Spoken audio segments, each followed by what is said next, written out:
Bienvenue à Francophone, une communauté francophone en soins critiques.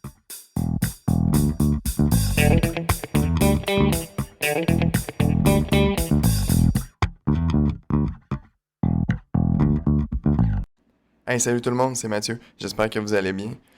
Aujourd'hui, on va parler du Remdesivir qui est fait par la compagnie Gilead qui vient d'obtenir son autorisation d'utilisation d'urgence le 1er mai 2020 dernier par la FDA. Mais avant d'aller plus loin, qu'est-ce que le Remdesivir? Dans le fond, c'est un antiviral, c'est un analogue de la nucléotide adénosine qui va inhiber l'ARN polymérase virale. Quand même assez un large spectre. Il va être bon contre les coronavirus, l'Ebola, Nipah, RSV, etc. Là, les filovirus aussi, les paramyxovirus, les pneumovirus, le coronavirus on a parlé, les coronavirus plutôt. Donc, on sait que c'est bon contre plusieurs virus, mais comment on dose ça? Dans l'information qui a été mise par la FDA, c'est quand même intéressant. Si vous faites plus que 40 kilos, que vous soyez pédiatrique ou adulte, vous êtes intubé et ou avez besoin d'ECMO. Okay, on vous donne 200 mg IV pour une dose en 30 à 120 minutes pour le jour 1. Après ça, pour 9 jours subséquents, donc un total de 10 jours, on va donner 100 mg IV. Mais ce qui est intéressant, c'est que si vous êtes malade, OK, mais que vous n'avez pas besoin d'être intubé ou d'ECMO, ben, on vous donne 200 comme dose de charge pour le jour 1. Et du jour 2 à 5, on va donner 100 mg. Donc, si vous êtes vraiment malade, vous donnez 10 jours. Si vous êtes un peu malade, vous donnez 5 jours de traitement, mais vous pourriez quand même aller jusqu'à 10 jours. Ça, d'où ça vient? Ça vient de données de la compagnie qui sont à publier, qui sont à venir. Ces données-là nous disaient que la différence entre 5 et 10 jours n'était pas très importante, donc c'est pour ça qu'il y a cette petite différence. Donc, si vous êtes très malade, vous pourriez aller jusqu'à 10 jours et bref. Ce qui est intéressant aussi, c'est qu'on n'a pas besoin d'un diagnostic officiel de COVID-19, une suspicion forte pour laquelle bon, les tests sont en cours, sont assez pour le partir. Faut-tu l'ajuster, cet antiviral-là? Selon la monographie, oui, si vous avez une fonction rénale qui est en bas de 30 ml minute. L'ajustement est très simple. Si vous avez en bas de 30 ml minute, eh bien, vous ne pouvez pas l'utiliser. Mais si vous êtes au-dessus de 30 ml minute, eh bien, il n'y a pas besoin d'ajustement. Quand même facile à retenir, quand même. Il faut suivre tout le panel, naturellement, de la fonction rénale, mais aussi du bilan hépatique. Parce que ce qu'on s'est rendu compte dans les études, il y a quand même un petit impact au niveau du bilan hépatique. Donc, si les ALT sont plus que 5 fois la limite supérieure, ben, il faudrait arrêter ou ne pas débuter. C'est selon. Puis ça, les ALT risquent vraiment de monter, hein, parce que chez des sujets sains, les ALT ont monté jusqu'à 10 fois. Puis chez des patients COVID, ils ont remarqué que ça pourrait monter jusqu'à 20 fois la limite supérieure. Donc, c'est quand même assez important à suivre. Pour ce qui est des interactions avec la molécule, ben, comme elle est quand même assez neuve, on n'en a pas de répertorié, mais on sait que c'est un métaboliseur des cytochromes, CYP, là, pour cytochrome. 2C8, 2D6, 3A4, ainsi que le OAP 1B1 et la PGP. Si vous réussissez à toutes les mettre au Scrabble, d'après moi, vous allez avoir quand même pas mal de points. Puis c'est un léger inhibiteur du 3A4 également, ainsi que OATP 1B1, 1B3, BSEP, MRP4, NTCP. Ah ça, eux autres, je les connaissais pas. Mais naturellement, comme c'est pas très testé, on n'est pas trop sûr. Donc, mais vu que c'est un inhibiteur du 3 à 4 et un substrat du 3 à 4, donc c'est probablement une molécule avec une haute affinité pour le cytochrome. Donc, tout ce qui passe par le 3 à 4, on pourrait s'attendre à ce qu'il y ait une légère interaction, mais est-ce que c'est cliniquement significatif? Pour l'instant, on ne sait pas.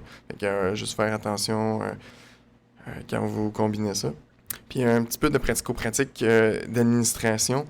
Ben, vous diluez ça dans du NS et vous administrez sur 30 à 120 minutes. Donc, c'est un peu la fin là, de cette portion infopub qui n'est pas commandité, soit dit en passant. Je pense que là, ce qui va vraiment être intéressant, c'est de regarder les données qui ont amené la FDA à autoriser cette molécule. Dans le fond, il y a une première grosse étude randomisée contrôlée à double aveugle contre placebo, qui était multicentrique, là, qui était en Chine. L'étude de Wang, qui est parue dans le Lancet dernièrement. Fait qu'ils ont randomisé un ratio de 2 pour 1 pour ce qui est du remdesivir. Donc, ils ont eu 158 patients remdesivir contre 79 pour le placebo. Ils ont quand même permis l'utilisation concomitante là, de lopinavir, ritonavir, interféron et corticostéroïdes. Fait que dans le fond, tout ce qu'ils ont voulu regarder, c'est le temps que ça a pris pour une amélioration clinique jusqu'au jour 28. Et par amélioration clinique, on voulait dire une diminution de 2 niveaux sur une échelle de 6 là, du statut clinique, ou s'il y avait congé en vie de l'hôpital. Fait que l'échelle, dans le fond, est vraiment simple. 6, t'es mort. 5, t'es encore à l'hôpital sur ECMO avec intubation. 4, ben t'es sur ventilation non invasive. 3, ben t'es à l'hôpital toujours, t'as besoin d'O2. Le niveau 2, t'es encore à l'hôpital, mais t'as plus besoin d'O2. Et il y a le niveau 1, qui est dans le fond, t'as quitté l'hôpital. Ce niveau-là, selon certaines études, il est sous-divisé en deux. Donc, t'es à la maison avec de l'O2, puis t'es à la maison, ça va vraiment bien. Fait que des fois, il faut garder ça en tête là, quand on compare les études. Fait que bref, tout ça, c'est bien beau. Les patients qui ont eu, ben, c'est des patients positifs au COVID-19, au PCR, avec une pneumonie à la radiographie, avec une SAT qui était vraiment en bas de 94 à l'air ambiant ou un ratio P sur F en bas de 300. Et, super important, il fallait que les symptômes soient débutés moins de 12 jours. Quelques critères d'exclusion, dont la cirrhose hépatique, hein, parce que, comme je vous ai mentionné un peu plus tôt, les ALT peuvent monter vraiment assez important, la fonction rénale. Et ça aussi, c'est vraiment intéressant. Tous les patients qui étaient sur hémodialyse ou CVVH, donc tout ce qui est thérapie de remplacement rénal, même la dialyse péritonéale, était exclu. Donc, peut-être qu'il y a de la cinétique qui pourrait avoir éventuellement des données, mais pour l'instant, on va s'abstenir. Bref, c'est des patients un peu comme on a là, qui sont malades, mais qui sont pas en défaillance d'organes multiples. Fait que ça a donné des groupes assez comparables. Faut quand même noter que dans le groupe remdesivir, il y avait un petit peu plus de patients HTA diabétiques ou maladie coronarienne qui n'étaient pas significatives nécessairement, mais ça aurait pu jouer légèrement en défaveur du remdesivir. Alors que le groupe contrôle était symptomatique depuis moins de 10 jours quand ils ont commencé l'étude. Fait que ce qui pourrait nous faire poser la question, est-ce que le groupe remdesivir aurait reçu le traitement un peu plus tard dans l'évolution clinique? Donc, est-ce qu'on aurait raté un peu cette fenêtre thérapeutique? Parce que dans le fond, il faut se rappeler que le remdesivir, hein, la prémisse un peu derrière ça, c'est que ça pourrait... Mais la prémisse, c'est que le remdesivir est un puissant antiviral, donc ça pourrait diminuer énormément la charge virale, ce qui pourrait diminuer la réaction inflammatoire, le stress oxydatif et empêcher un peu ce cytokine storm. Donc, si on le donne un peu plus tard, peut-être que l'effet va être plus mitigé. Si on regarde les résultats de l'étude WANG, ben, dans le fond, il n'y a pas de différence sur l'issue primaire qui était, dans le fond, l'amélioration clinique. Okay? Les deux courbes se suivent vraiment de façon, c'est plate à dire, mais importante.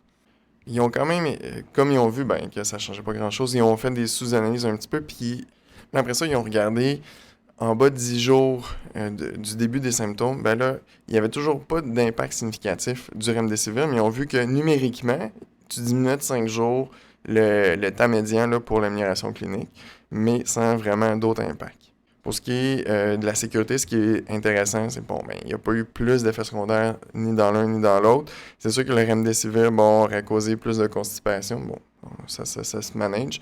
L'hypoalbuminémie, l'hypocholénémie, des problèmes de plaquettes, mais surtout une augmentation de la bilirubine. Parce qu'on se souvient il y a l'air d'avoir un truc un peu plus hépatique. Et ce qui est à noter, il y a une plus grande proportion du groupe remdesivir qui ont arrêté. Là, on parle de 12% du groupe remdesivir versus 5% du groupe placebo qui ont arrêté prématurément l'étude à cause d'effets secondaires qui étaient principalement gastro-intestinales, mais aussi à cause de l'augmentation de la bilirubine et des ALT. Fait que ça, c'est quand même important. Donc bref, c'est une étude randomisée contrôlée contre placebo qui était bien faite avec des analyses en intention de traiter. Donc, mais c'est sûr que le nombre de patients était quand même assez faible. Ça, c'est dû aussi, entre autres, parce que plus l'étude avançait dans le temps, plus la Chine a pris des mesures de distanciation sociale et de confinement, ce qui fait que ça a diminué énormément le bassin de patients. Donc, c'est sûr que c'est une étude qui est peut-être sous-puissante. Je sais pas si c'est un terme qu'on peut dire. Underpowered. Mais bref, c'est quand même l'étude avec le devis le plus fort qu'on a à date sur le remdesivir. C'est sûr que les patients, comme je vous ai dit tantôt, il y avait peut-être un petit peu plus d'hypertension, de diabète ou de maladie coronarienne dans le groupe remdesivir, donc ça pourrait jouer en défaveur de la molécule. Et il y a une chose qui est importante aussi, c'est les patients dans cette étude-là, ok, on dit qu'il y en avait 0,4% qui étaient intubés ou sous ECMO, donc c'est des patients malades, mais pas critiques. Donc c'est pas nécessairement nos patients qui sont aux soins intensifs.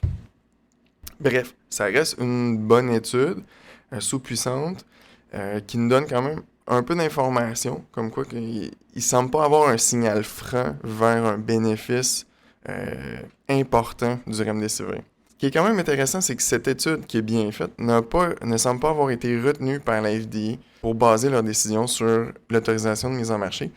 Ils se sont plutôt basés sur l'étude du NIH, qui est en pré-publication dans les faits. L'étude n'est pas disponible là, au moment de l'enregistrement qui était le 5 mai. Fait qu'il faudra voir le papier final là, pour bien l'évaluer.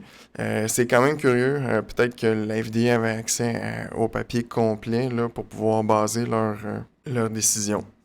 Fait que dans l'étude du NIH, c'était encore le temps, l'amélioration clinique, le time to recovery. Dans le papier qu'ils nous disent, il y a 31% des patients du groupe remdesivir qui ont eu un recovery plus rapide qui serait significatif, mais on est en attente de voir le tout.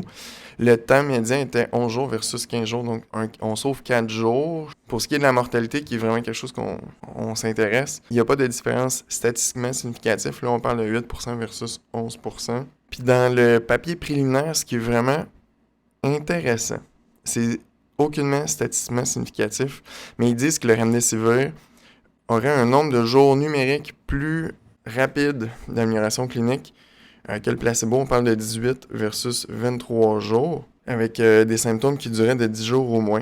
Puis ça, je vous dis pourquoi c'est intéressant, c'est que ça n'était pas préspécifié dans le protocole du papier. Puis ça, les liens seront dans les notes de la balado. C'est vraiment intéressant parce que quand tu regardes tous les amendements qui se sont produits dans le protocole de ce papier-là sur Clinical Trials, il y en a vraiment énormément, puis ça change beaucoup. Puis là, on parle pas juste d'issue secondaire, mais on parle même de l'issue primaire qui a changé. Ils ont changé l'échelle, comme dans l'étude de Wang, qui ont pris l'échelle de 6, qui est comparable à l'échelle sur 7, là, que je vous disais qu'ils avaient fusionné deux catégories. Eux, ils ont changé ça pour l'échelle de 3. Donc, les patients qui sont hospitalisés, 5 premières sur l'échelle ont été mis ensemble sur patients hospitalisés. Et après ça, les patients qui étaient non hospitalisés, qui avaient des activités limitées sur oxygène ou non. Va falloir vraiment attendre le papier pour bien analyser ça, mais je reste quand même sceptique sur ce papier-là parce que, bon, c'est sûr qu'il va falloir le voir, là, ça c'est la première chose.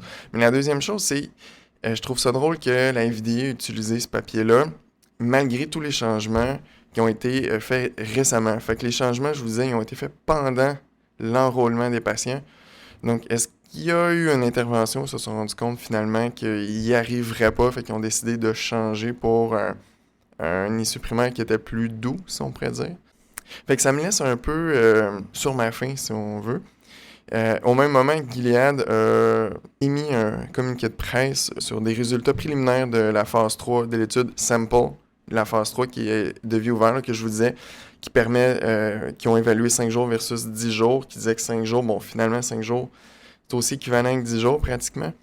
Mais quand même, la FDA a autorisé sur les très, très, très malades, donc nos patients aux soins intensifs, 10 jours de traitement, contrairement au patient qui n'est pas malade, dans le sens qu'il n'a pas besoin d'intubation, ce que là, un 5 jours pourrait être suffisant.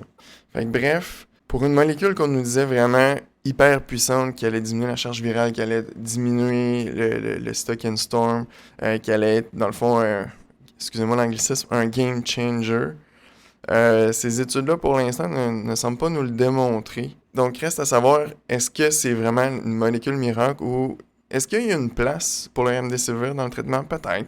Il y a certainement, si on a l'utilisé, il y a une fenêtre thérapeutique, là, donc j'ai l'impression que c'est plate à dire, mais c'est le plus rapidement possible, après le début des symptômes, donc en bas de 10 jours facile, pour qu'on ait un certain impact sur la charge virale, qui encore là, même à ça, on n'est pas trop sûr. Donc, est-ce qu'il faudrait se garrocher sur remdesivir basé sur les études et les données qu'on a présentement? Je vous dirais je pense qu'on va se garder une petite gêne puis on va attendre qu'il y ait de plus de données. Parce qu'il faut se rappeler que dans les faits, on a un papier publié qui a démontré une diminution non significative du temps à l'amélioration clinique, qui n'a pas démontré de bénéfice sur la mortalité, qui n'a même pas réussi à démontrer un bénéfice sur la diminution de la charge virale, mais qui au moins avait un taux d'effet secondaire qui était sensiblement le même que le placebo. Il faut se rappeler aussi que c'est une molécule qui est difficile à obtenir au Québec notamment, mais je pense ailleurs dans le monde. Les programmes de compassion ont diminué au profit des études cliniques, ce qui est quand même une bonne chose. Mais ce qui fait que la molécule, si on n'est pas dans une étude clinique, est très difficile à obtenir. Je pense que pour le Québec, mais aussi ailleurs dans le monde. Vous, qu'est-ce que vous en pensez? Qu'est-ce qu'on devrait faire avec le remdesivir? Est-ce qu'on devrait le donner à tout le monde, un peu comme on fait avec l'oseltamivir, qui est dans le fond le Tamiflu, pour l'influenza? Ou on devrait se garder une petite gêne? J'aimerais ça vous entendre, puis avoir votre opinion sur le remdesivir. Bref, ça fait le tour du remdesivir. Merci de votre temps, merci de votre écoute. Portez-vous bien, reposez-vous aussi quand vous avez le temps, c'est super important. La santé de nos patients, mais la santé de nos soignants aussi. D'ici le prochain épisode, portez-vous bien, faites vraiment attention à vous autres. Bye.